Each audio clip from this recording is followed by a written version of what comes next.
mana whenua Ngāti Kawarau, Ngāti Tahanga, for Waikato land that we stand on today. I'd just like to ask that somebody would open the public here for us.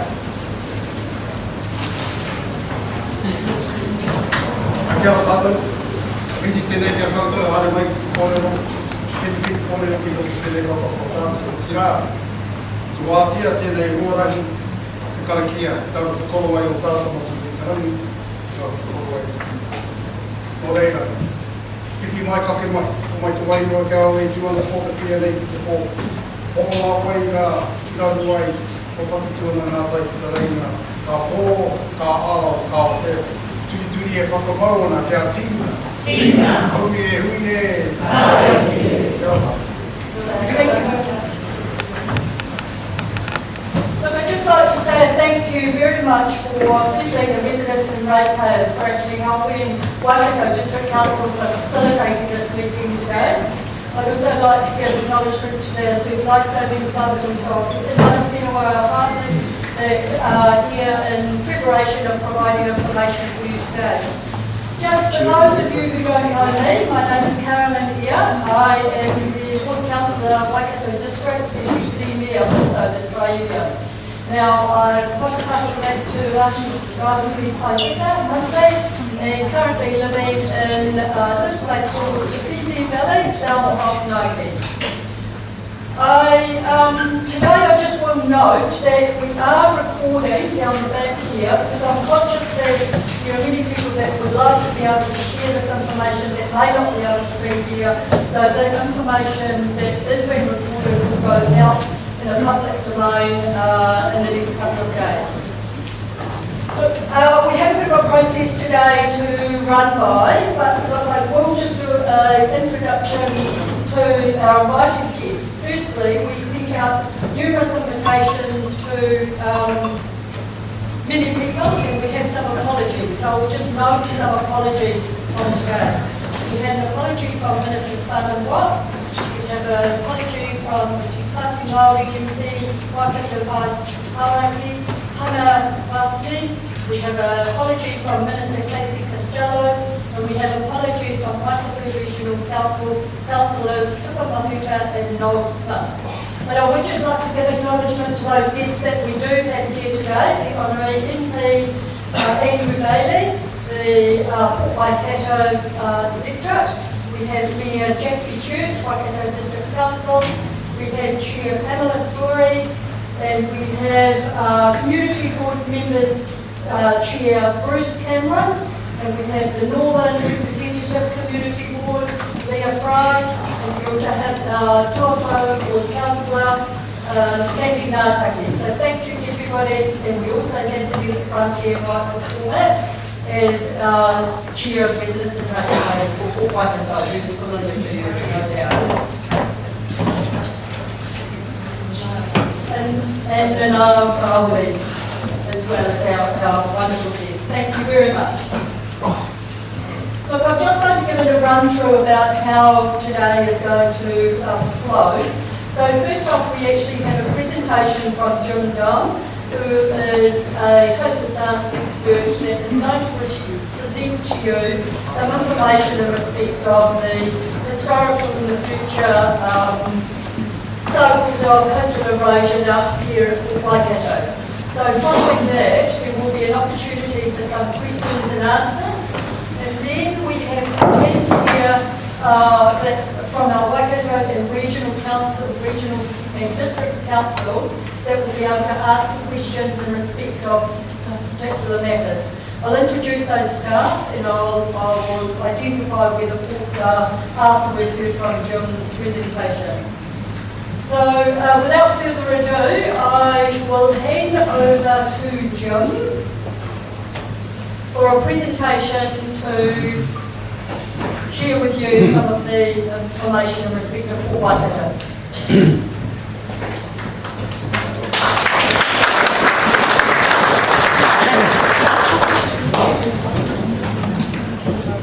Thank you very much. Can you hear all right? Okay. My name is Jim Dahm. I've been involved involved here off and on for about 35 years. So the purpose of my presentation today is update you on the coastal erosion, what we've got, what most recent work information we have, and some information on where the erosion may go from here, and some of the information for management. And then obviously, as council here said, there will be a number of tables where council staff will engage in with regard to private assets, public assets, and so as council really will explain to us the reasons. So that's what we'll do. In terms of that one, the presentation, I'll demonstrate the erosion. We'll set the scene a wee bit about the setting of this particular site, which is quite important in understanding what we're facing. And then what has happened in the past, and we'll go back beyond the erosion, look over the last 80 years, because that's quite important in understanding what we're currently facing with the erosion. Then we'll have a close look at the erosion period that we've experienced since about 2008, current rate and potential future rate. And then we'll have a very brief look at management, some of the implications of that erosion. I'm not going to get into the detail of the actions that the tables up for later on, but we'll briefly traverse the main options and some of the implications of the findings for that. Most of that discussion on management won't be new to you, but I understand there's been quite a lot of discussion around these matters over the last 3 or 4 years. In terms of setting, this is a very high wave empty coast. Wide, low gradient sandy beaches, basically a lot of things happen at the can happen against considerable wave energy and forces operating here. And while Port Waikato is quite a big system in and of itself, it's actually part, an interconnected part of a much larger system. And that's really a key thing to understand in terms of understanding what's going on here at Port Waikato. Sand is basically making its way from Taranaki all the way to North Cape. And it's passing through when it arrives at Port Waikato. This is not a final destination, this is a through point on the way. And so that's really quite important. We're a small part of a very large interconnected sand system. The waves on this coast tend over time, while sand moves both ways up and down the coast, the net movement over time is to the north, and it's quite a strong net movement. But that sand doesn't seem, the basic science of this coast is still to be done, but the sand doesn't appear to be, the sand often appears, to travel in slopes. So we often get a pulse of sediment, which might last decades in some cases, and the shoreline can go out quite a long way when a pulse of sediment arrives, and then as that pulse of sediment picks up its speed and moves on, your shoreline can come back a long way. So those pulses of different sizes, as you go further down toward Taranaki, they tend to be a bit smaller. As you get up to the north, there's some quite large pulses. Most of you will be aware the spotted blue was the cliff coastline in the 1800s, and now there's about 2 kilometres of sand in front of it, with a large pulse of sediment across the Manukau Harbour and right there. And that pulse of sediment is also making its way north, causing Piha to build out. And this is the last decade or so it's reached Muriwai, and now the south end of Muriwai, which is building out. So this is a coast where you tend to get these quite large slopes or slightly different sizes, and sediment often travels. We don't know why. We suspect it's due to obstacles like headlands, river entrances, and so forth that hold the sand up for a while, then it bypasses the obstacles. But until the fundamental science is done, we don't know the basic cause. But associated with those large movements, the shorelines can experience quite significant changes over time scales of centuries. Now, I don't imagine anyone has been here for 700 or 800 years, but if you had been here for 700 or 800 years, you would know this is one of the most dynamic places on the West Coast, between Taranaki and North Cape. There are very few places that are more dynamic than Port Waikato. There's a chap called Percy Smith who was recording some stories from Waikato, and they were telling him that probably late 1700s, early 1800s, there was a huge sand flat between the Waikato River entrance, which was then closest to the village, and Manukau Harbour, and it was a 3-day walk around into that sand flat to get to the Port Waikato region. And by the late 1800s, of course, it was very similar to now, the entrance was closest to the village. Only a 1-day walk, and that big pulse of sand disappeared. All those flats where they used to eel and so on, and canoe or whatever you wanted disappeared. Subsequently, we know it across Manukau Harbour, 1800s, there were huge changes in Manukau Harbour, and in the 1900s, we got colossal volumes arriving in Whakapū, and those colossal volumes moving north. So, certainly, Port Waikato is a place where it has seen a lot of changes. I'm going to focus at the moment on the last 80 years because that's the most relevant to the erosion. But just to understand, this is a place that has been very dynamic over a long period of time. So, what the shoreline photograph shows you here is a 1970s aerial photograph with the 1940 shoreline mapped in yellow, superimposed on it. And so you can see between the 1940s and the time of the photograph, the spit had grown quite markedly. If I can use this pointer, if you can see how there's quite a lot of accretion along here. The shoreline fronting the township and the spit has built up, and the spit has extended during that period. So the shoreline actually built out during that particular period, by about 70 to 80 metres in front of the township. And this particular photograph shows that same 1940 shoreline in yellow. It shows the 2007 shoreline, and you can see at that stage the shoreline that was just showing you in 1970, which is built out here, and 2007, which is the bottom white line, that shoreline was still well seaward of where it is now. It was still pretty much where it was in the 1960s and 70s. But since 2007, it's eroded back. And the photograph underneath is more recent, beginning of this year, and you can see just how far the shoreline has come back. And it's not just in front of the township, it's along the entire open shoreline of the spit. And in addition to that erosion, of course, there's been erosion going on the landward side of the river comes into the spit that extended along. So quite significant changes. Zeroing in on the township, you can see here, again, those changes in a bit more detail around the township. There's the 1942 shoreline.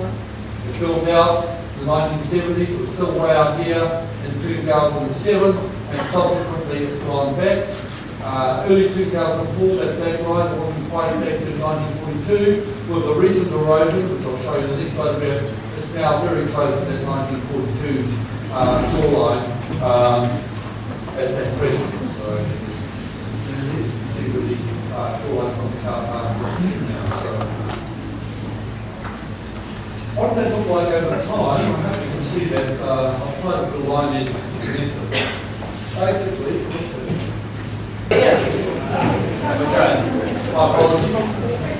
so basically, in the shoreline, that shoreline we looked at from 1942 to the 1960s, it advanced by 70 to 80 metres, typically by 70 metres. It may have started advancing before 1942, we just have snapshots, so we don't know that it started in 42, it may have been further back before that. From the 60s, 1960s to 2008, about 46, 47 years, there were some fluctuations, but basically the shoreline remained well advanced from 1940, about 60 to 70 metres seaward before we do Pacific. And then subsequently from 2008 to the present, we've had rapid erosion, and we're now at the soil before just seaward of the 42 shoreline position. And as I said, that scale of that erosion is really consistent along the whole 3 and a bit kilometre length of the ocean. The causes of those changes are not certain, but it has the appearance of a large slug or pulse of sediment moving past. A pulse of sediment arriving, causing the shoreline to go out, sitting there for some time, and then moving on. That's the best understanding we have. As I say, the fundamental science is not underneath. I wasn't able to do in the 90s, but the fundamental science. Port Waikato Council will focus in now and look more closely at the erosion that we've seen in recent years. So this is the erosion from 2007 back to present. Bear in mind that most of this erosion is coming into shoreline that had built up since the 1940s. It wasn't there. It's only in recent, the last few weeks, that the shoreline got back to where it was in 1940. I'll just quickly take you through, most of you will be familiar, I'll just take you through a few photographs that I took those time from 2002, so you just get a feel for the scale of them. Some people relate to graphs, some people prefer photographs. You can see there the upper and lower car park. The lower car park had a June product in 2002, and you see the surf top tower, all still pretty much the same, 2006. January 2008, all still pretty much in situ, but by the end of that year, we started to see the first touch of erosion. But strangely, while we had a small hit at that time, the shoreline then settled down, and actually the dune was rebuilt by humans in 2009, but there's also some natural dune repair at that time.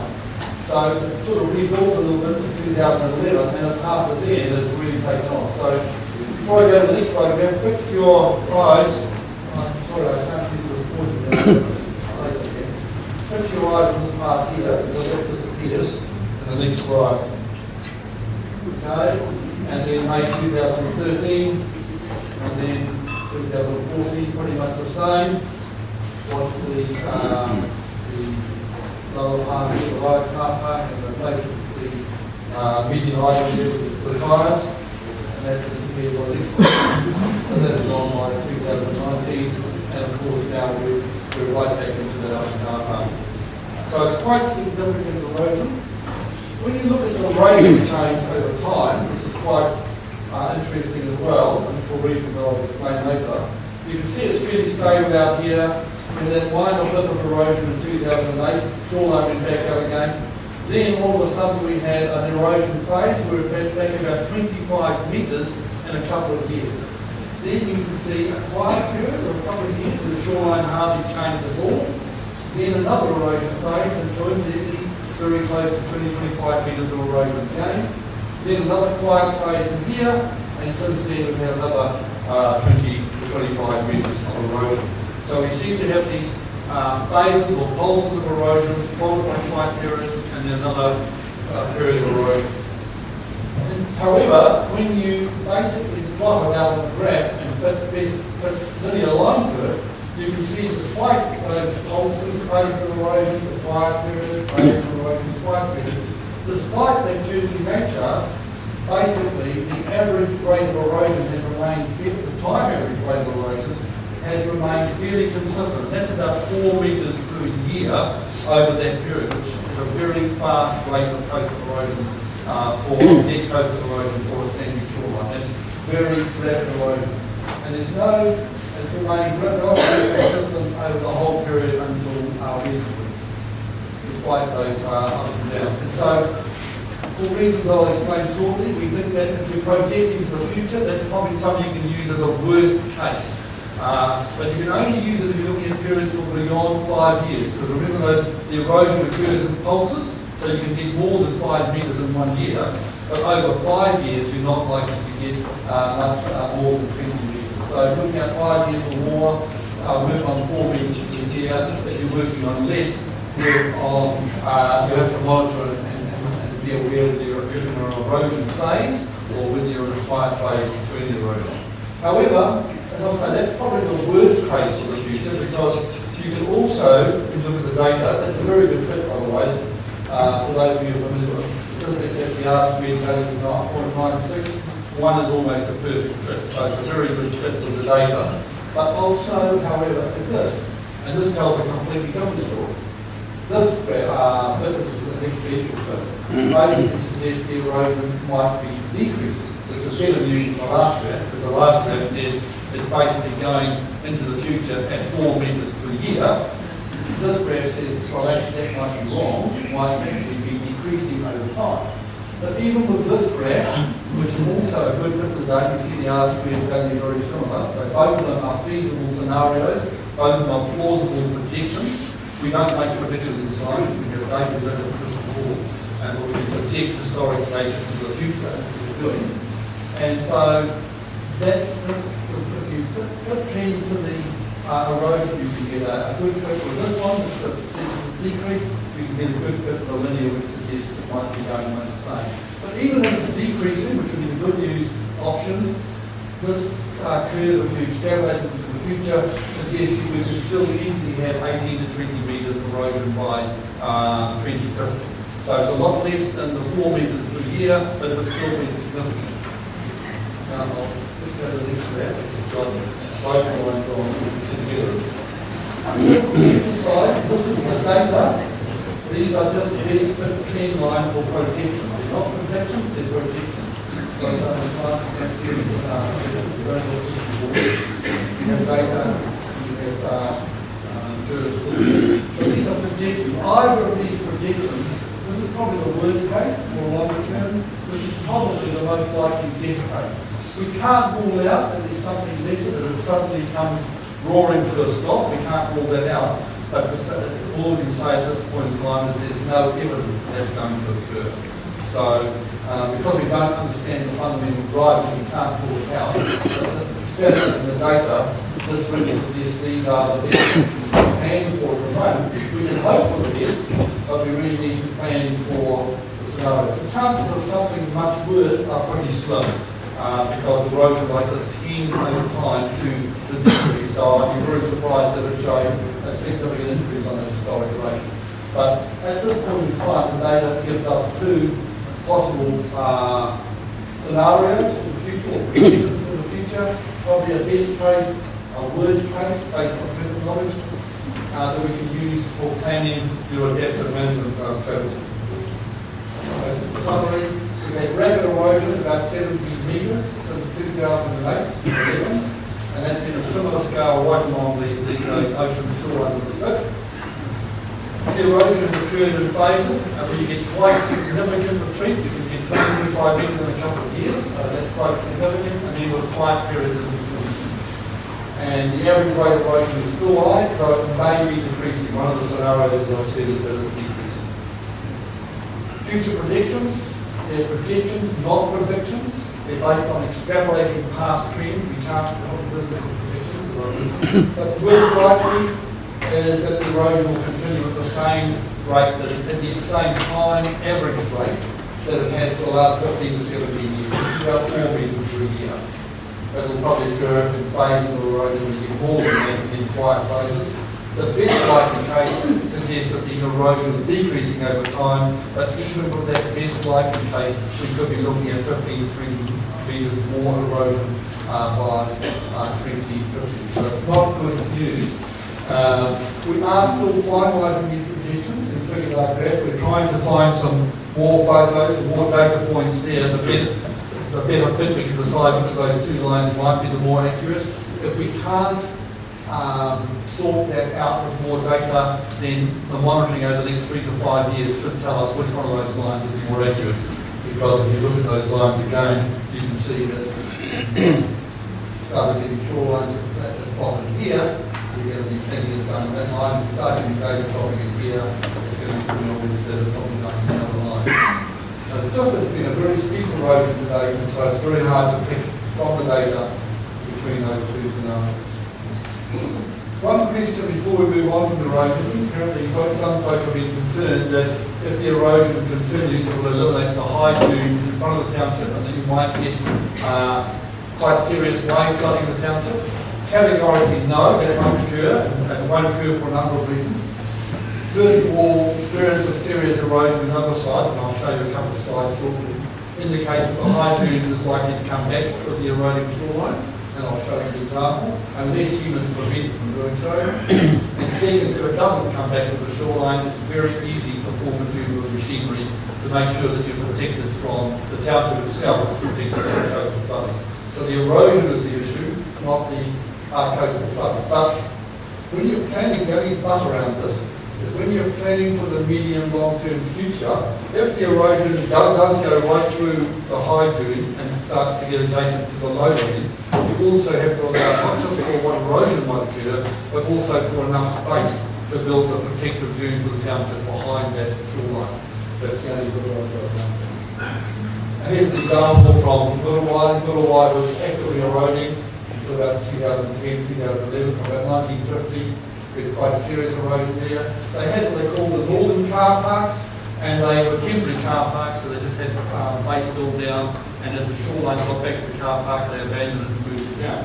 So you can see here, the photo in 2001, here's a former car park surface, there's people parking, and you can see by the time the shoreline got back, there was a bit of a dune above the car park. And then another view of the same car park in 2006, and you can see the sort of dune that came back. So for the shoreline. And bear in mind that under this dune is a former car park that has been moved in. So and the front, the secret face of those dunes and no vegetation on, so the wind at the dunes, the blue sand up over the top, with the dunes will be likely migrating land. You can see some of the sand together, keep them moving on the car parks and eventually car park. So, and if that doesn't happen, you can do it. Right, brief implications, just touch briefly on the implications for management and for management options. Obviously, we have an analysis, and I hope you've been used to everybody in this room. I think one of the reasons why we've got the turnout today, obviously, everyone's aware that appropriate action is now getting very urgent. We've already had some private assets, houses and property that are impacted, and others are likely to be impacted in the near future, including 3 houses. The car park has already been severely impacted, as you saw those photographs, and as you can see in the elephant, and is now barely viable. This wonderful facility and the surf club and the hub could also be potentially threatened. They could, with the worst case erosion, they could potentially be threatened in the next 5 or 6 years, but the best case would be much longer. So obviously we'll set up a monitoring system because no one wants to relocate these facilities unless you have to, and so we'll build that later on. So part of going forward, we'll have a monitoring system so you can set triggers for when that action is occurred. Now, obviously, the main implication is that we've got quite significant uncertainties. We've got 2 different potential erosion scenarios, which have quite different implications for planning. And so you need an adaptive management type approach where you can basically alter your plan according to what happens. We'll talk about adaptive management on the next slide. And James has got a very good fact sheet for it if you want a bit more detail. The other thing that this serious problems like this require is a strong partnership approach with all parties sitting around the table. And for reasons that I'll touch on, we've not only central government as well as other parties around the table. In my opinion, this is by far the most serious erosion problem we're currently dealing with in New Zealand. And it's a very, very difficult problem for a team to deal with. A high energy coastline that's coming back at this tremendous rate with these sorts of assets in the way. We need very good partnerships and very good plans to ensure we get without that sort of situation. There has been apparently a little bit of confusion between adaptive management and managed retreat. Just to make it clear, adaptive management is about how we make decisions. It's a decision-making process. Managed retreat was one of the options that you look at in that decision-making process. So when we talk about adaptive management, we're not talking about managed retreat, it's one of the options you're looking at, but you're talking about having an adaptive management approach. And basically, adaptive management is a flexible decision-making process that enables you to adjust your plan according to keep it live and to adjust as circumstances change. And you can form a plan for different scenarios. You can form a plan for that worst case erosion scenario. You can form a plan for a best case scenario. And if you want to, you can even form a plan for a more extremely optimistic scenario. But as long as you cover all the bases, then you know going forward, whatever happens, you can adapt your plan to fit with the circumstances you're facing. And those are based on the best present knowledge around erosion, which is just outlined, but more importantly around community aspirations, what you want to achieve in your community, which is why the council is placing a big emphasis on doing that through engagement in regard to both public and private assets. The other thing about adaptive management, as I say, it's flexible. You have a monitoring program and it goes alongside it, and so you're monitoring what's happening to shoreline and you're adjusting your plan with that. So that's what adaptive management is about. I won't touch on managed retreat, but you can touch on it later on. Now, I'm going to go over the options very briefly because talking to Rick and others, there's obviously been a lot of discussion in recent years. You've had reports prepared by GHB, by ECOS and others looking at options, so I'm not going to be working around with you on over and over. But basically, as I understand it, the conclusion you've reached, and I think we would concur with this, is that if the erosion continues at this site, you're literally down to 2 options. One is holding the line with temporary measures or more permanent measures, and I'll talk about that option shortly, and the other is managed retreat, which can be managed retreat or unmanaged retreat. I won't talk about unmanaged retreat. No one else wants to see unmanaged retreat. If you want to see what unmanaged retreat looks like, look up this place called Rodanthi, R-O-D-A-N-T-H-E, Rodanthi, it's on the eastern United States. That's the textbook example of managed retreat. And if you search on Google and you look for images, you'll see why we don't want to go down that road. So I won't be talking about unmanaged retreat, we'll be talking about managed retreat when we talk about retreat. The term just goes first on holding the line and looking at the implications of the erosion for that. Now, first look at temporary options. Obviously this can include options such as temporary structures, such as the resilience group is currently looking at. Under some circumstances, you can also do push-ups. So those these temporary measures are not intended to permanently stop the erosion. All they are about is trying to buy time for a particular purpose. So they're short-term measures. Now, given the forces that you've got to work here on this coast and the rapid nature of the erosion, even temporary options are really difficult and can be really expensive. So on this coast, while the erosion continues, those measures are also likely to have a very short design life. And particularly the design life will be short if you're trying that option during an erosion phase. Remember we talked through how the erosion occurs in phases and then there's a quiet period in between. If you're trying to put your temporary or short-term measure in during an erosion phase, it will have a very short design life. So often when you can, take the quiet periods in between. You don't always get that choice. So, given the difficulty of temporary options, use them judiciously. They form part of your adaptive plan, I understand they will do. Then make sure they're only for short-term purposes, because on a coast like that, that's only going to last a short period of time. Be very clear about the purpose and the need. Make sure that you have a very clear purpose for what you're doing, there's a very clear need. You are going to achieve something, otherwise avoid, because I really could waste a lot of money. So maybe, for example, we've got a threatened structure that might need relocation, and say it's a house, and the relocation firm arrives and says, hey, look, there's not enough room in front of the house for me to safely get my equipment around there to relocate. You might want to do a push-up to create a sand ramp and to make that more stable for its machinery to operate. Obviously, you have to do that very quickly, and you have to for that short-term period.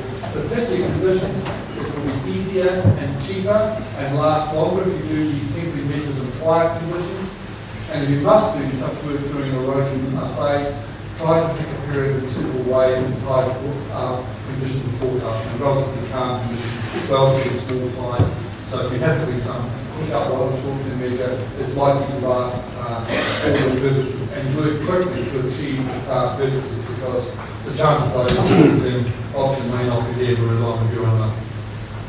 Looking at more permanent measures, obviously in the last 100 years, holding the line has been how we've tended to manage erosion.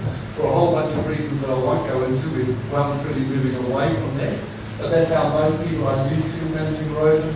Successful management equals stopping erosion and the historic approach to this. Now, if you're going to try and hold the line more permanently at this site, given the forces that you're up against, the wave energy on this coast, and given the rapid rate of retreat, you're talking about a well-engineered seawall. And that's about it. I know people have mentioned nourishment and groins and reefs, 40, 50 times more expensive. You could buy the houses 4 or 5 times over for the cost of those options, and they would be very difficult options to make practical at this site. Pretty much, if you're trying to hold the shoreline, you'd be pretty much down to a rigorously engineered seawall. Now, that option unfortunately has quite significant complications. Firstly, it's very difficult for the engineer to design, because of the uncertainties around future erosion, and I'll show you a graphic explain why that is diagram, I should say. So the engineer will design it for specific design conditions. Probably what the engineer would do, he would look at your worst case and he'd say, well, you want a design life of 10 years, 20 years, 30 years, and then he would say, for your worst case of erosion, this is I'm designing for a design life of X number of years. And that, because of the uncertainty, you have to make those kinds of qualifications. And that design life could be very short, for reasons I'll show on a sketch shortly. And it will also be very expensive. These structures have to contain very considerable forces. And if you're on a retreating shoreline, the engineer has to design them not with the forces the wall would currently experience, but for the forces that are going to experience within the design line. So if you're trying to hold, let me say, look, we want at least a 10-year design line, you probably more than that, but you minimum 10 years, which in the worst case would be 40 metres retreat. The engineer would draw a scour profile for 40 metres retreat, and he would design the wall for those conditions. Otherwise, if you got those conditions, the wall would fall over before the design line is reached. So, and to hold those kind of forces, you could do a very large 15 to 30,000 per metre. In addition to those complications, if the erosion continued, you have major adverse effects. And the reason for that is that seawalls have the biggest problem in the environment with seawalls is when the shoreline is retreating. Because what a seawall does, it protects what's behind the wall. It doesn't change what's going on in front of the wall. So I guess if you've got a well-engineered seawall, you can hold your car park or whatever else you're protecting, but the beach in front of that will be retreating into your wall. So as long as the erosion continues, your beach will be narrowing. And I'll give you an example. For instance, as we talked about here, the shoreline's come back to about 70 metres in the last few years, 7 or 8 years. So you come down here at low tide on a nice calm day with a 100 metre tape, and you measure out say 70 metres, and you say, well, we built the wall back in 2008 to hold the shoreline where it is, this is where the wall would be, and then have a look at how much beach is in front of you, because that's all the beach you would have left. All the beach behind you would be gone. And so basically you would only have a beach probably for the lowest parts of the tide. And it would also be very difficult to get down from the car park to that beach because you've got waves against the wall at the time. So that's the problem. Quite significant effects on beach work, quite significant effects on public access and use on a retreating shoreline. And this diagram here illustrates those concepts. US Army Corps Engineers. I tend to use this diagram because US Army Corps Engineers is a reputation for trying to hold the shoreline. Now, on a non-protected beach, this is just a sketch of course, if you're undergoing a retreat, the whole profile of retreat's landed. So you still have, as long as you're eroding into sand, you still have a beach. You can go back 40, 50, 60 metres. If parts of the states have gone back 200 or 300 metres over the last couple of centuries, you still have a beach. If, however, you put a well-engineered seawall, and this is just a sketch, and obviously not be anything as flimsy as that, it would be a sloping wall which would go down to this. But if you put a seawall in, and it's effective, it's well-engineered, you protect what's behind it. You don't change the fact that the shoreline in front of the road. So over time, that beach narrows. So you're holding what's behind the wall, you're not holding what's behind. But that's the problem on the things on the shoreline. Romanti is obviously a classic example. There's a seawall. That's not any longer a retreating shoreline, they're holding the shoreline well seaward where it wants to be. And so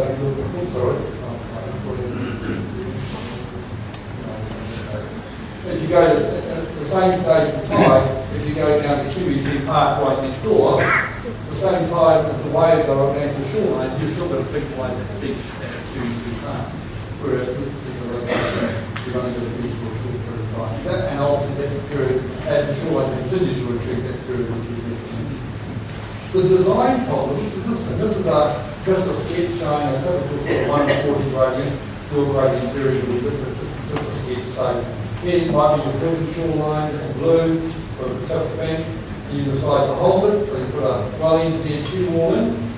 The engineer, we say the engineer, well, we only want a 5-year design period, so he designed for 5 years at 4 metres per year, which is a 20 metre retreat, and so he uses a scour profile, which is something like this, what the profile would look, and then he works out what sort of wave height would occur and break on his wall in that time.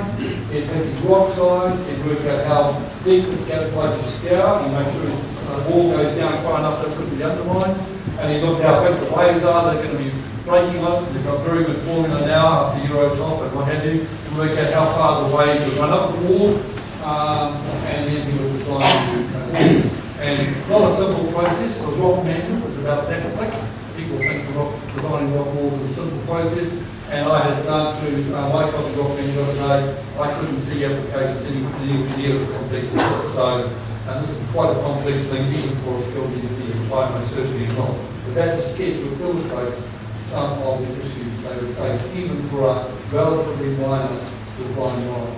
And of course, in 5 years' time, the beach level would be here, which is about a metre lower, so you wouldn't be getting any beach in front of your wall until an hour or two, probably 2 hours after high tide.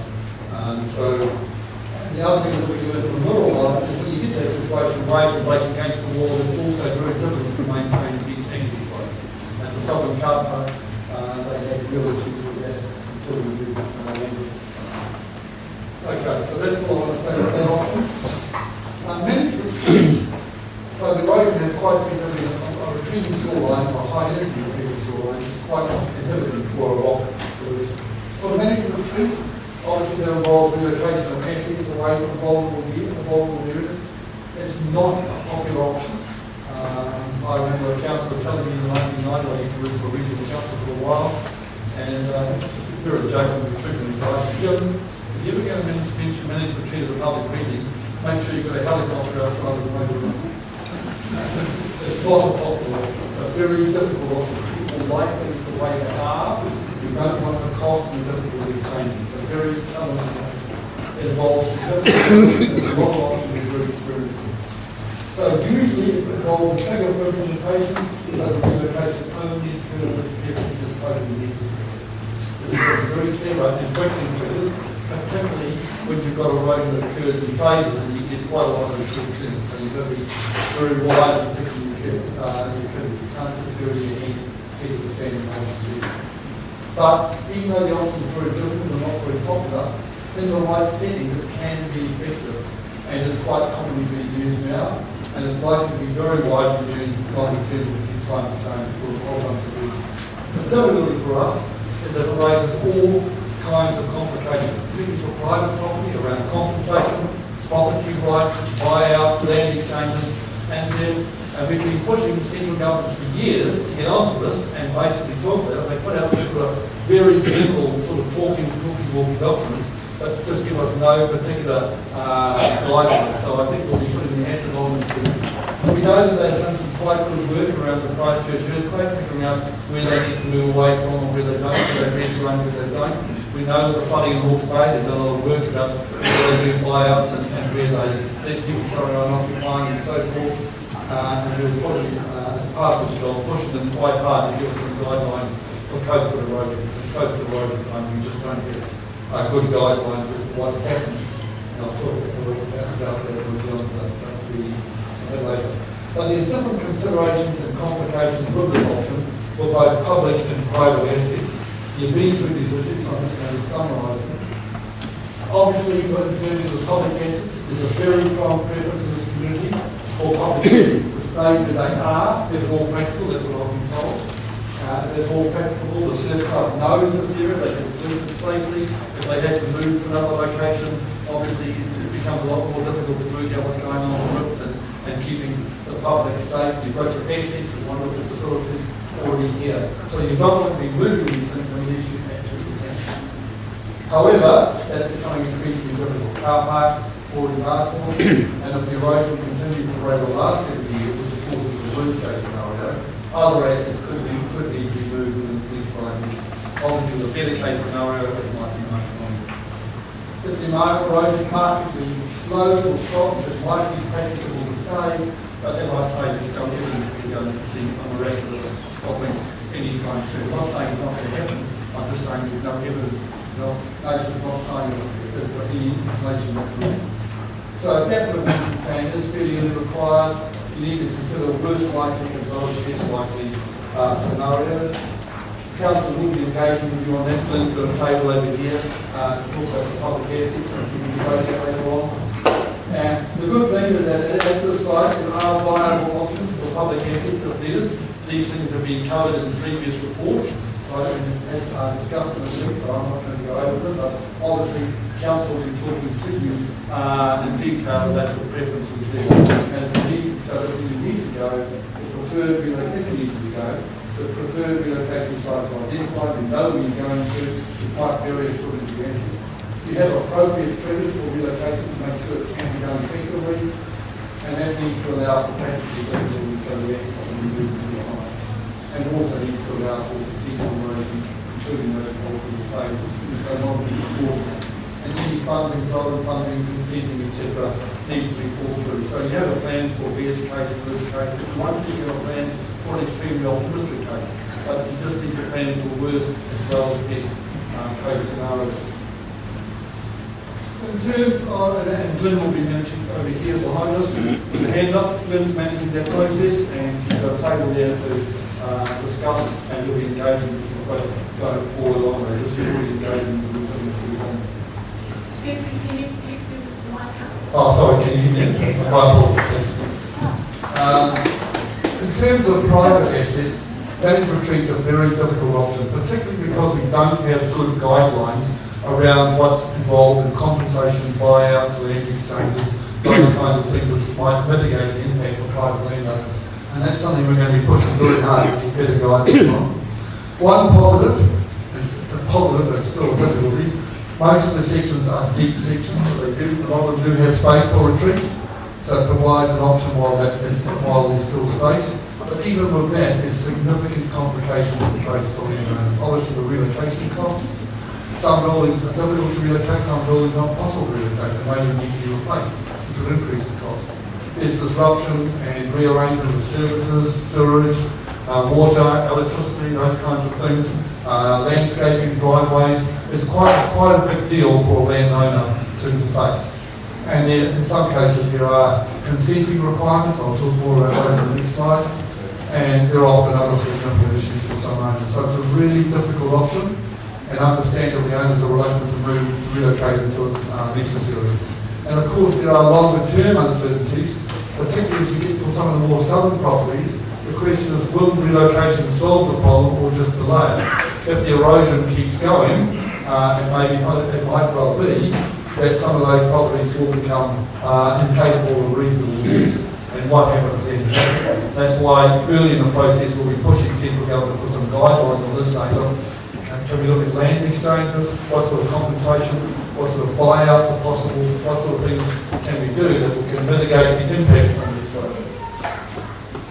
Yes, Council will be working with landowners to assist this process. There is a table over there to do with the landowners. We really would like to hear from landowners as to what they feel Council can do to help with the process. Obviously, Council has already had some discussion. It's looking at options to simplify and streamline consenting of labour requirements to make that process the least time consuming and costly as they can. They're providing updated information on erosion, and we'll assist you on setting up a monitoring network. We strongly suggest that you set up some monitoring on those properties, at least on some properties. They may be the south end, north end, in the middle, so you can keep on top of the erosion for your planning. There'll be a steering group to work through the issues with landowners. There's a meeting next Saturday with landowners to discuss their issues in detail with them. And we will also be pushing central and regional government in terms of what we think, what can we offer people longer term if push comes to shove and managed retreat actually becomes abandoned, which is a horrible story. We hope that we get to that, but if we get to that, we want to know what's involved. Right, so a bit of a summary, very complex and difficult issue. In my opinion, and I've worked with coastal erosion now for 35 years, I've worked with coastal erosion for a period of time. I'll get probably the most difficult coastal erosion issue in New Zealand. In my opinion, it's definitely the most difficult coastal erosion issue we're currently working on in New Zealand. It's a very hard issue for a community and our local council to solve by themselves. They will need other partners. It's a very high energy coastline. It's experiencing large scale and rapid shoreline retreat, and those are major, and there's a lot of uncertainty around future erosion. We've given some scenarios, but they're worst case and best case, and the worst case is not pretty, and even the best case is quite difficult. And while better outcomes might occur, we can all pray for miracles, but there's no presently further evidence that we're relying on. The best and worst cases suggested by the evidence seem to suggest quite a lot more erosion.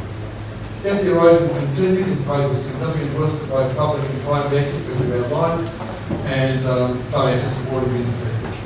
And the only option, if it continues, is likely to be managed retreat at some point, and that presents as a really complex and difficult option, and we will need to talk to other parties, particularly regional and central government, about how we manage that to ensure we get a good, fair outcome we can get for people in there.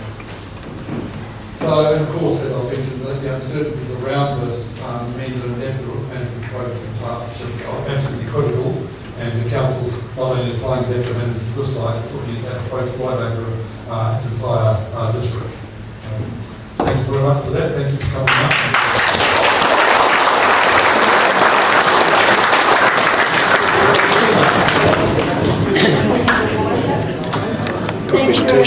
Thank you very much, and on behalf of Waikato District Council, we really appreciate your expertise and knowledge in helping us understand the processes going on up here at Port Waikato.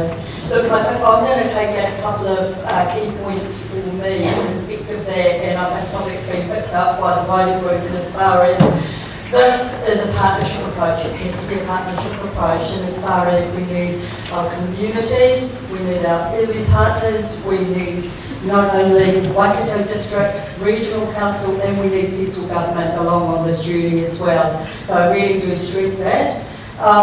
What we want to hear from, after a few other speakers, is actually the project that the Port Waikato Resilience Group have actually initiated conversations with from the group led by Malcolm Beattie. So we'll hear a bit later this afternoon about that proposal.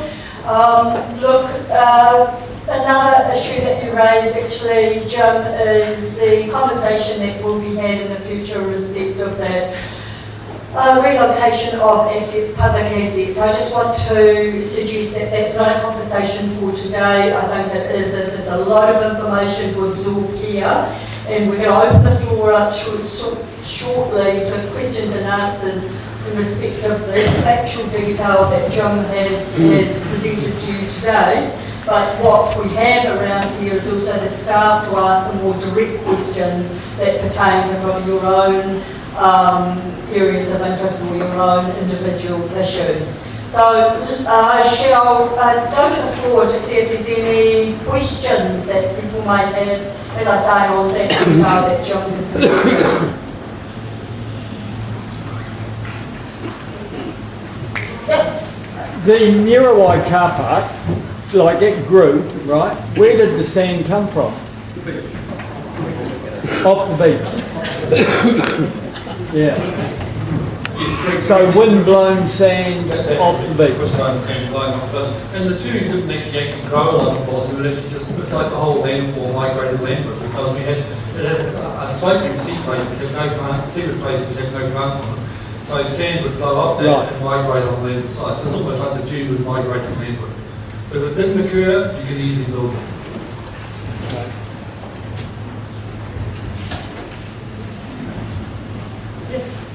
It would appear that our saviour is a slug of sand. Nothing that was put up on the slide with respect to it, but it's a slug of sand that we hope is due to come. So two questions. Is there any evidence of a slug of sand en route? Secondly, if all of the sand is sourced from Taranaki, surely that's a finite source. Surely sand takes a long time to break down and, and be created. So, what do we know about the slugs coming up from Taranaki? Do we hope arrive? Absolutely nothing. That's why it's a good question. NIWA was going to look into this in the 90s. They had money for quite a big West Coast investigation. Every site I've worked at on this West Coast, from Puranui right through to sites along north of Middleway, the same sort of questions and issues have come up. And without that pure science, and we get, NIWA's got a lot of expertise. We've got Auckland University, Waikato University, Massey University, got some very good coastal scientists. We just need some good basic science done about how sediment moves on this coast and how we can better protect those sites. It's a very good question. I don't know the answer to it. So have you engaged with iwi about any of their mātauranga around activity along the shore end of the food archive? I haven't personally got back involved, but council has been involved with this process, and there's going to be a lot more involvement with iwi around it. I think I'm referring to like organisations like NIWA, the scientific knowledge, because speak to contain a lot of data over many centuries, which could give us more information on that question about the slaves. Yeah, I was just going to suggest that in terms of more detailed information about the conversation of pathways about planning for the future, it will be our staff that want to get offline for that. But was there another question over there? Oh no, we've got actually, sorry, Cheryl, there was just one here first. Question here? No, right, you're showing 80 years, and that 80 years is increasing the whole time. Why are we here with nothing being done in that period? Over the last 20 years it's been increasing. From 1940 to 60 it's been out, and then from 1960 through to about 2008 it's sat out, and then been us going back in. Yeah, but I'm sorry, but the erosion has been the last 70 or 80 years. Question from Cheryl. Yeah, hi, Ron, thank you. In regards to the erosion, nothing has been, you haven't covered anything to do with the river erosion, which has got a lot to do with it. And I figure that from where we see, that's coming straight through. And it's at a fast rate. So is there any monitoring of that area? Because that's a major part that will take out, come right through the middle of the dune from what we can see. Yes, even when I was on council, the regional council in the 90s, people were well aware of the potential future breach of the spit. Obviously, when spits like this extend as this one has, they do ultimately tend to breach. And you're quite right that very active erosion is going on the riverside, very active erosion going on the seaward side. We can speculate based on current rates, like there's quite a lot of photographs showing how it's changing over time. We can speculate where it might breach. We can speculate when it might breach based on current rates, but that's all we can do. We sort of need some of that information too. Yeah, I think we've got more immediate issues, but I think that spit breach could potentially be significant further than the fact, but I think we've got more immediate issues with what's happening on the ocean shoreline. Question right over the very back. The same thing happened at Raglan at the same time. Does it lose its features at the same time? And has the slug got to Raglan yet, or there's no slug between here and Raglan, so therefore we're not expecting the slug anytime soon? Yeah, we just don't know what's happening on the coast in between. We've looked on aerial photographs, obviously, and we can't see anything too much above manhole with the spring, but these are big coastal systems. During the storm, you can have a surf break, 600-700 metres wide.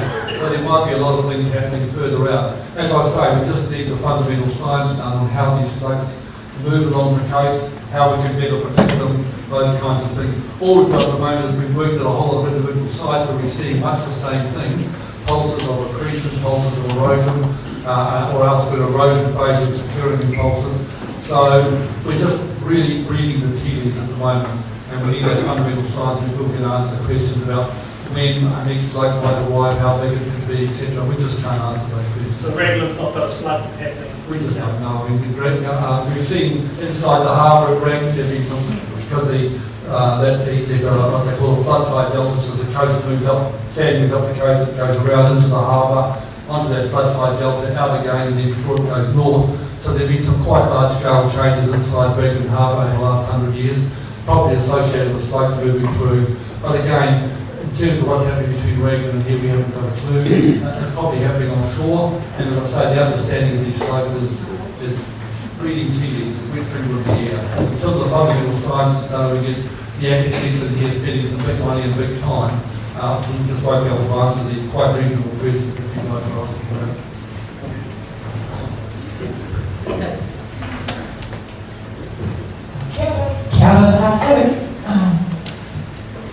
I'm going to be talking about the local iwi and local hapu. We haven't been involved with this enough. Never met you, Jim, and I find it hard that these things are happening without our knowledge. Iwi and hapu should be engaged at the beginning, not at the end once you've got all the setup. We feel like we've been left out, we've been undervalued, and our cultural identity hasn't been acknowledged in terms of what's happening. You know, you've got tikanga and you have a history of the area that you need to come and speak to mana whenua. Otherwise, what's the use of us being here? You need to. You can't do it from your office, wherever your office is. You need to come out and speak to mana whenua and the whole community. I'm sure they're in the same predicament as we are. And all about this, I'm quite confused about your presentation. And we like to be more involved at the beginning, not at the end. So I apologise for being late. We've got 5 tangi on at the moment and I got caught up in the tangi. So my apologies for arriving. Kia ora. Thank you very much.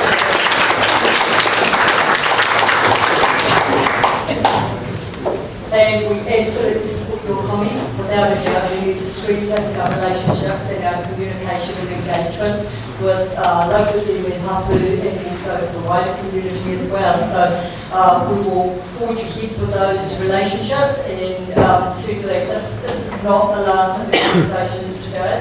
Those decisions will, without a doubt, will be made in full partnership with local iwi hapu. So that is my commitment to the community, and you need to we have a question over there. My question is about the sand mine. I think it's Sakawa.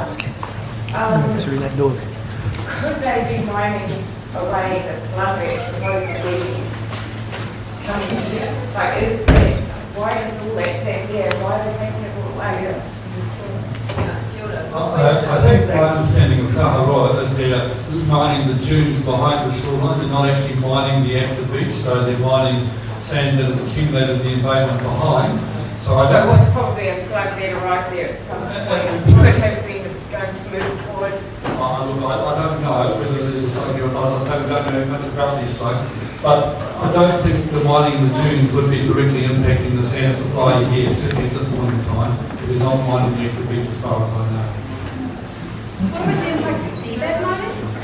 Sorry? The impact of seabed mining? Yeah, that was looked at when they did the consenting for that. I haven't seen the documents. It's obviously quite deep. With beaches, what you've got to look at is what we call the closure depth, which is the seaward edge of the beach system. A beach is a bit like an iceberg. What you see sticking out like tide is only a small part of the total system. On the east coast, we know that the beach systems go up to 600-700 metres depth sometimes from the shoreline. On this coast, we suspect the closure depth is a lot wider, 600, 700, 800 metres offshore. That's wider.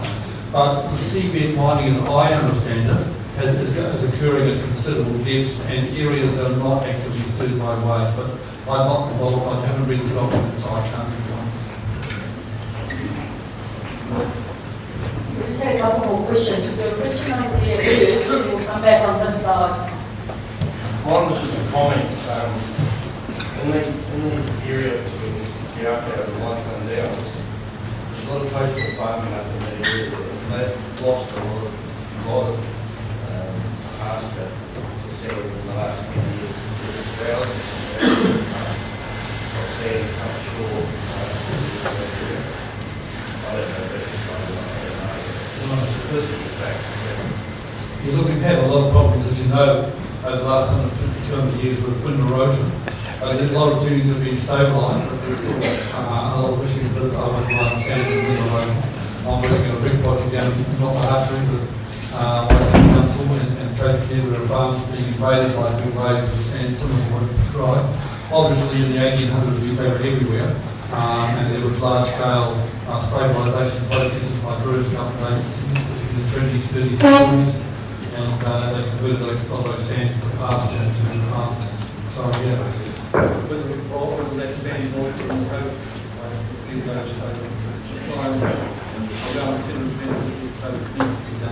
We've lost you.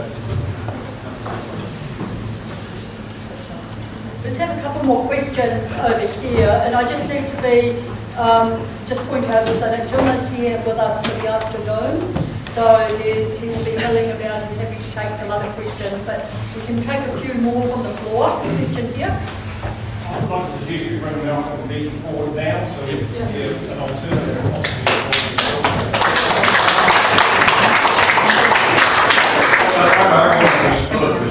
Okay, they used to dredge the river when I was a kid at Turkell. They stopped dredging, rivers getting wider, heaps of erosion. Why aren't they dredging again? Why can't they get permission to dredge it to stop the Waikato River coming to Port Waikato claiming us? Look, I'm not involved, I couldn't tell you answer. Yeah, but we know that it's eroding, so the council knows it's eroding. Why isn't the council doing something about it?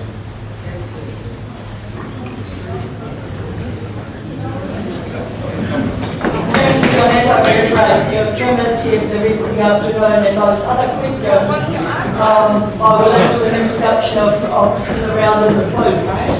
On that note, we have another couple of people, our guests and our regional and Minister Bailey that may want to say a few words, but at this point, Malcolm, would you like to say something?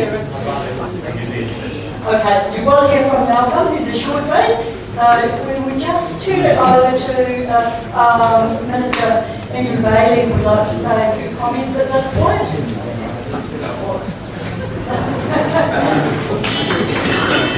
Thank you very much. Hey, made a lot of reference to central government. I've been working with Shane Jones's office.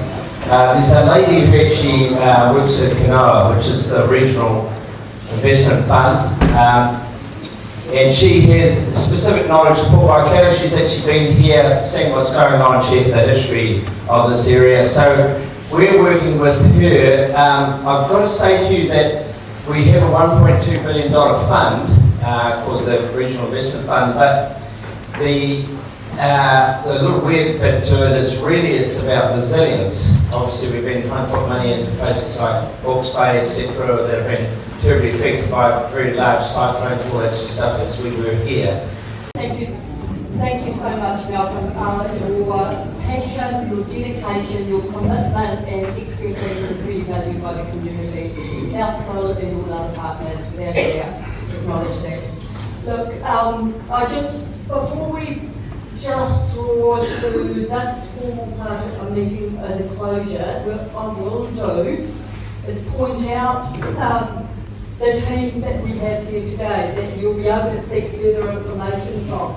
So if we go anti-clockwise around here, we have Imelda Bolton, the Waikato District Council staff member at the homeowner support table. She'll be able to discuss any issues and provide answers in respect of welfare issues, also rates, some general overview in respect of the homeowners.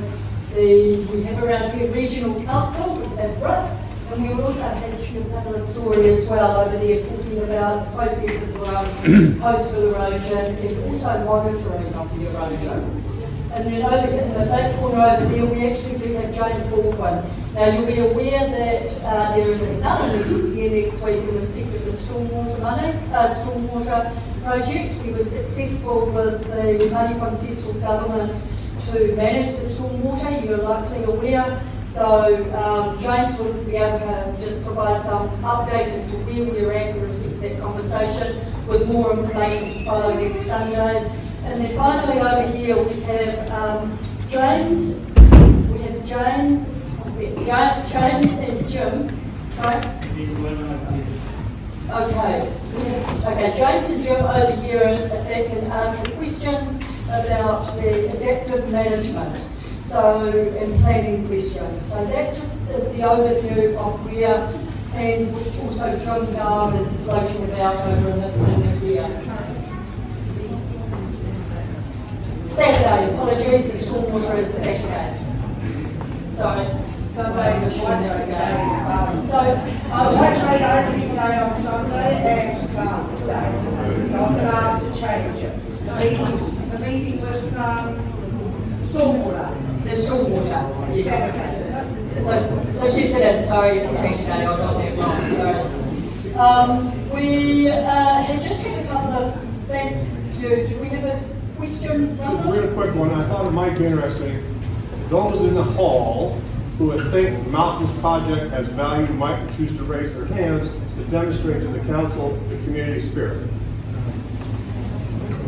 Thank you.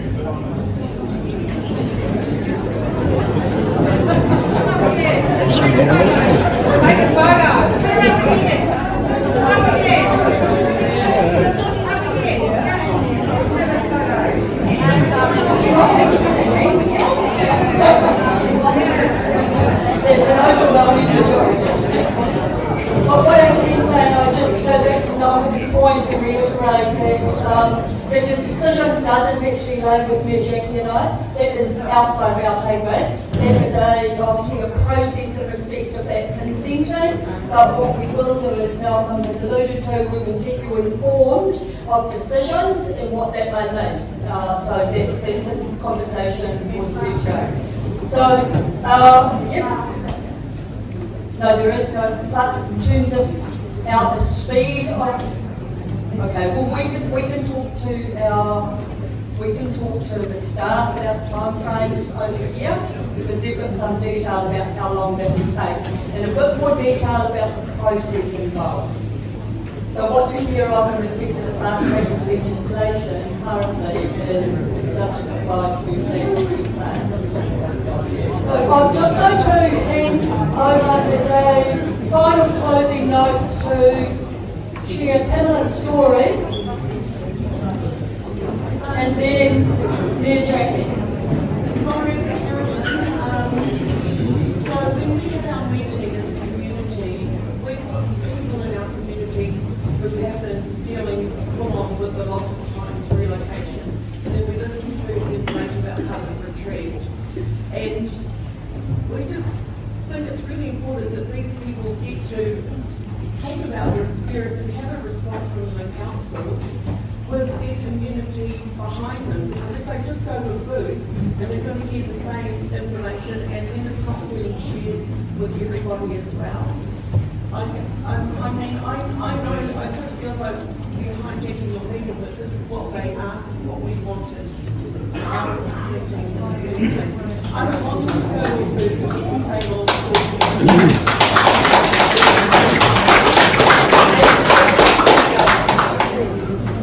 Actually appreciate the comment, really respect that. What we're mindful of is we're never going to put anybody in a position of a public forum where they may not want to be talking about their own personal experiences. So we'll never do that to anybody. That is their choice. If it is their choice, in terms of a response required, if they're wanting to share their experience, in terms of a response from council, I would imagine it be served by the staff directly. Yeah, but that's the problem. That's the problem. We want an opportunity for the community for these people to talk about their experience and how compares with what was on that slide about managing the restricted public assets, and have an opportunity to have the council respond to them about it. If they would like to be part of that process, it's right to share their experiences of their own individual situation, then we can't prohibit that, they can speak to that. But we're, as I say, in terms of privacy, it will be really difficult to put anyone on the spot, which unless they are willing to. Well, then,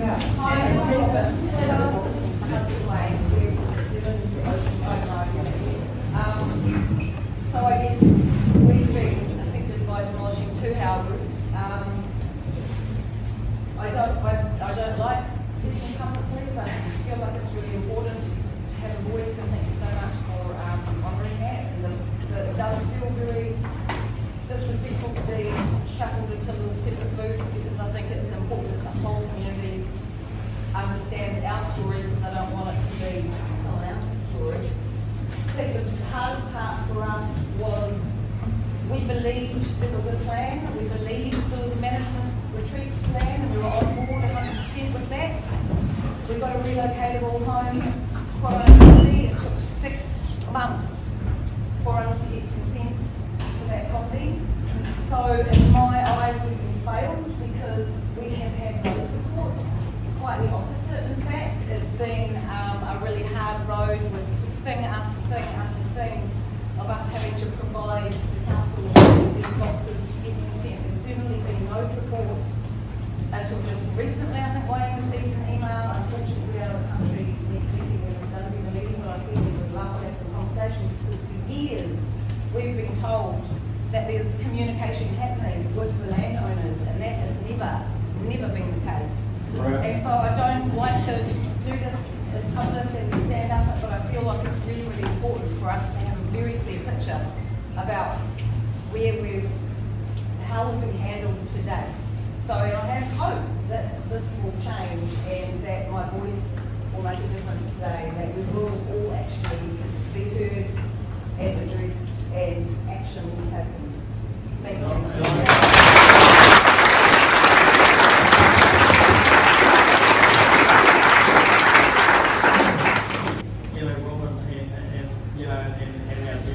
You're pretty aware of that journey personally.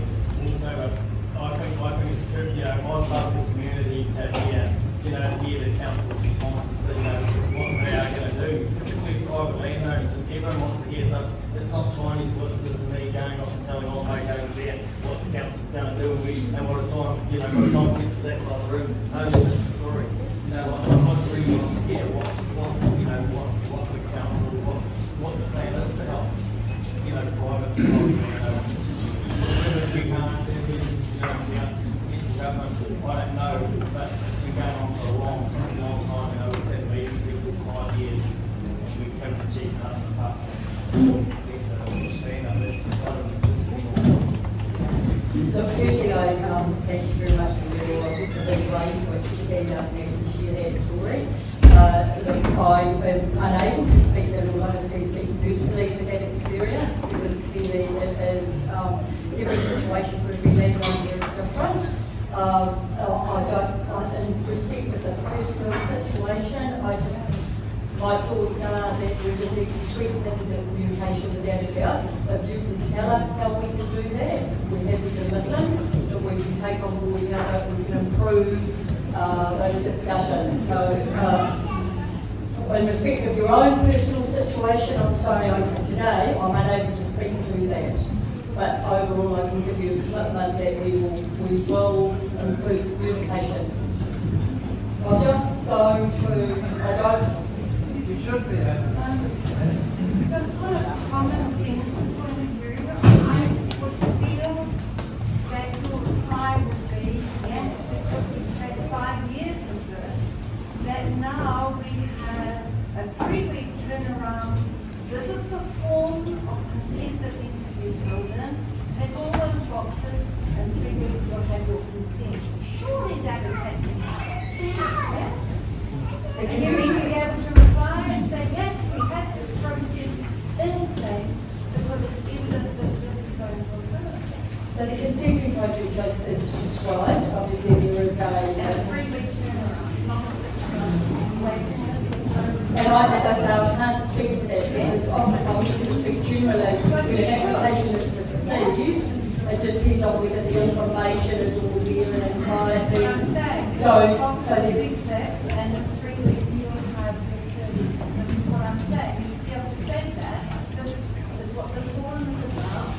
And in my mind, common sense prevailing, this is what needs to be in place. That we know as landowners, this is the process, this is what will happen, this is how, this is what you need, you're filling out, this is what you need to know, this is what you do.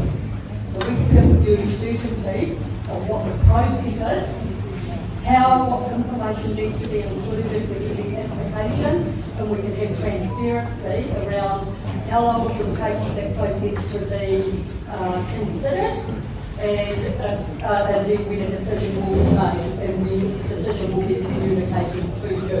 And as you can appreciate, every situation with every consent application is different. I'm mindful that there will be really a number of people in the room that will have other questions in respect to their own property. So I'm going to just close commentary off on the floor now, just with a final couple of thank you comments from share Pamela's story, and then we'll move to the executive. I think what people want Can you have the microphone, please? I think that's one quick what I'm detecting and what people want is if they, your point is you have to file all the information. People often don't file all the information. But if there is all the information filed, and you need to have clarity around that, engineering drawings, all that sort of stuff, then I think what the real point here is there needs to be transparency that they will be processed with priority, not just I think that's, when you talk about transparency, I think that's the issue, right? Obviously it's incumbent on the landowner to do all the right application, right? But once it goes into council and you're consenting, what I think you should do is set up a very transparent process and say to your consenting people, this needs to be processed very quickly and transparently why it's not happening, because we've all been in that situation where we've been late. I think that's simple. Thank you. Thank you.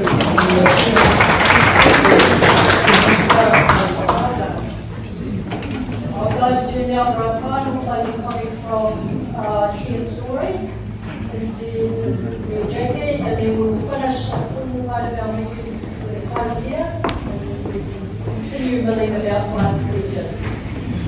But thank you so much, Deputy Mayor Carl, and thank you, Mayor Jackie, for having us.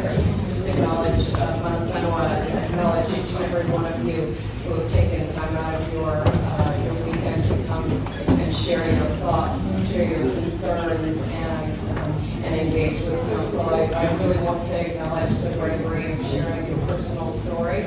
It is really important that we hear that. It's important that we hear that from a regional council point of view. It is really important that that members of Parliament hear that. And thank you, Minister, for being here today with the community.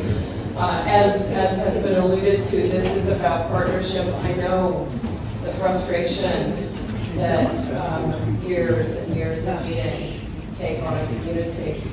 But I want to give you my assurance as the chair of Waikato Regional Council and also as your constituent councillor that Waikato Regional Council will be part of that partnership, will be part of that conversation. I welcome feedback from the community. I know that the challenges will be difficult, but we will work our way through those together. We do have Rick and Celeste. So if Waikato Regional Council are going to be part of this conversation, will some of our Waikato regional rates go towards this process apart from your conversations? So Waikato Regional Council has been involved in the conversations with the community over the last 5 or so years, and that is funded through Waikato Regional Council. Are your conversations funded or the action? The conversations as we work with this community to determine the most appropriate actions going forward. How those actions get paid for, that is a conversation not just for this community, not just for this region, but also for this country. You'd agree with that, I'm sure, Minister, that there are a number, while this is the most significant issue, as we heard earlier in this country, it is also similar to situations that communities are facing across New Zealand. And I think we have a challenge ahead of ourselves, both from a regional perspective, but more importantly from a central government perspective, as to how we're going to engage with our communities around how we are going to fund the solutions as we work through them. So thank you very much. I appreciate your time today. We do have Rick and Celeste. We've got some further questions.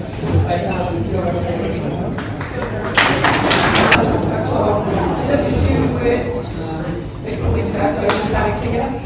This is just one step, a continued step on that journey. Thank you for your time today. As we've said, we really appreciate so many people turning up. Council has digital forms of talking with you and sharing information, but I always think that when we get together collectively as communities with all of the partners, including government, central government, our territorial authorities, our mana whenua, and our groups in our community, we can hear, we might not like all this stuff, that we hear sometimes, but we have an opportunity to listen to it all, and try and understand some of the complexities, and then really think about it for a little while so we can then add that to the information to empower us going forward. So really just thank you for this journey. It's been a long journey, it has, and there's a lot of talking going on, and I know that emotionally and also physically we want the actions. We feel like sometimes it's too much talking and not enough doing. I'd just like to say that one, as a member of this community and as a mayor, absolutely it's always about the people and the people and the people. This is one thing I always say. Infrastructure is one thing, but it's about you and the implications for you and your livelihoods, your properties and the way of life that you live in places like Port Waikato. The district is really, it's a focus for us in terms of adaptability, resilience and making us stronger together, but we are stronger together. And what we're trying to say with these meetings that we've had in this last training particularly is it's a journey of a step forward. We hope that you can bring your acumen, your passion, and just like Malcolm said, the ideas that we all can collectively go towards. And then I'd just like to acknowledge council staff. We've got about 5 or 6 or 7 tranches of work, including we're still finishing with the cyclone. We're still working on that. There's the stormwater. There's civil defence response plan. There's this erosion work. And there's a way forward that we engage further with you as a community on various other things, as well as even infrastructure forward. Lots of work going on, lots of staff involved. So I'd like to acknowledge the staff working with local groups, with local whenua over that period of time, and also with Malcolm's resilience group as well, and that we had on Tuesday that pre-engagement group. And as alluded, and I thank you, Minister, for clarifying that it's difficult for us because the RMA and the law, which is set by central government, impacts us all and frustrates the hell out of us all, even though that's our job to be lawful. On this side, that's why we've set up the pre-engagement on that already with the group, so that best as possible we can provide the best information we can, so the application is the right application, so there's not too many questions and answers better, so that it can progress as fast as possible. So yes, and thank you for reiterating absolutely one of those things that we're focused on. That's why we're here today. I'd like to also just say that we're working with the groups, and I'd like to just acknowledge the Resident Ratepayers group here as well, and our community board. We've got Bruce Cameron from the Chair of the Community Board, and Leah Bryan, who I'm sure everyone knows here, as your community board delegate in Port, and Fire Brigade Extraordinaire. And then we've got another Fire Brigade Extraordinaire with Mike McCormick, who's our new Chair for our Resident Ratepayer Committee.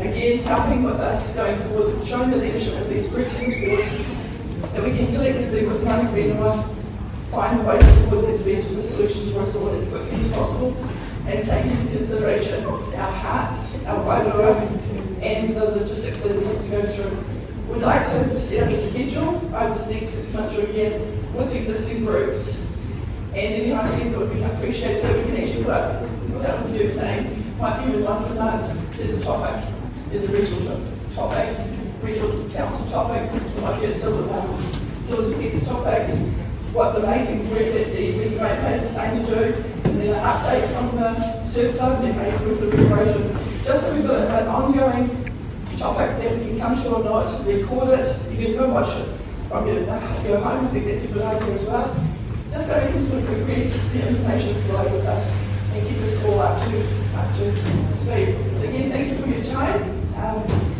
You know, we were around, you know where I live, we know that get a hold of me. Definitely need Caribou to acknowledge you for the activity and doing an amazing job with your driving this as being our leader from the government's point of view. Thank you so much.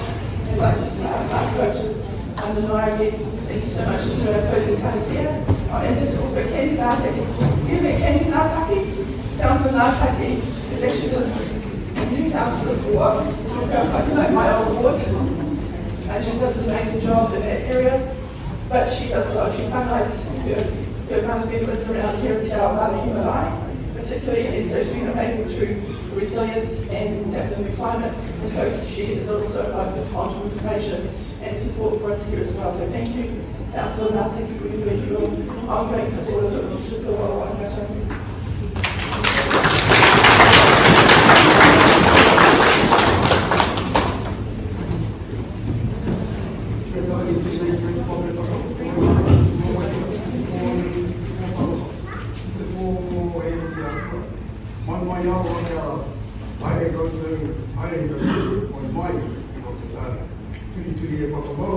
Tina, oh yeah,